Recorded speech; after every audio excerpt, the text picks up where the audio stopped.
I want to bring in our Bloomberg Best and Wells Fargo chief economist, John Silvia. And John, Mike makes a good point. If you took out what is going on in the government, I mean, we would be a lot higher here in jobs, would we not?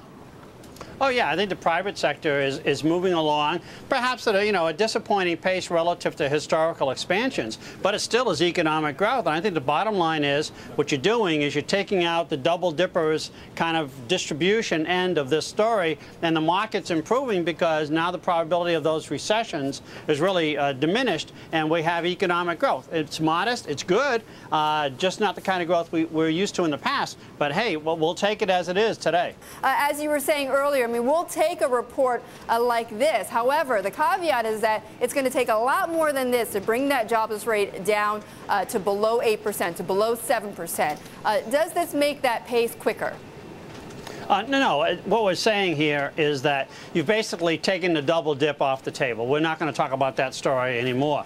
What we're talking about now is what is the pace of economic growth going forward, and we're still in around 1.5% to 2% growth, which generates on average over the last 3 months 96,000 jobs, which I think is a fair assessment of the labor market at this point in time. But 96,000 jobs is below the pace of labor force growth with a given participation rate. So we're not lowering that unemployment rate. We're not generating additional momentum. All we're doing is sort of moving along at a subpar pace. So where does that leave the Fed then, and for Operation Twist, or further Operation Twist, or further stimulus?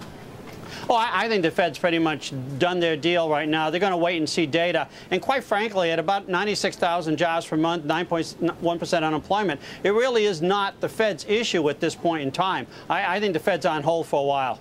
Yeah, Betty, the Fed can't create any jobs, but at least what we see with this report is things not getting any worse, and headlines that come out and say things are better than expected may feed through into a little bit of a virtuous circle. In other words, people won't pull back and stop spending. 2 points I want to make, referencing things we talked about in terms of the government layoffs that we saw. We are seeing better tax receipts at government, in local and state government levels in recent months. So maybe the pace of layoffs starts to slow, and that at least stops subtracting from the totals. Also, the birth-death model. A lot of people think there's a conspiracy at the Bureau of Labor Statistics to add to growth. Well, this month it subtracted 43,000 jobs. So they found 43,000 fewer small business jobs created in terms of their model. So if that starts to turn around, if we start to see more spending, maybe we'll get some better news there in the long run. John, I want to talk about quickly on the politics side, because Obama, President Obama yesterday said that, look, we are in the danger of a double dip. The Obama jobs bill is going to be an insurance against a double dip. This may sort of deflate that momentum. And if it does, how critical is that bill then towards alleviating the jobs market, or is it not? Well, let's go back to, what Liz had talked about. It's long-term unemployment. It's not temporary jobs bills. The challenge is that a lot of the people who are unemployed don't have the skills to compete in the 21st century. Those folks need training.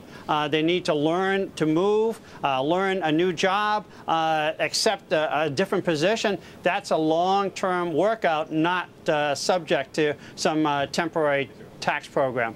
Okay, John, thank you. Really appreciate it. John Silvia of Wells Fargo.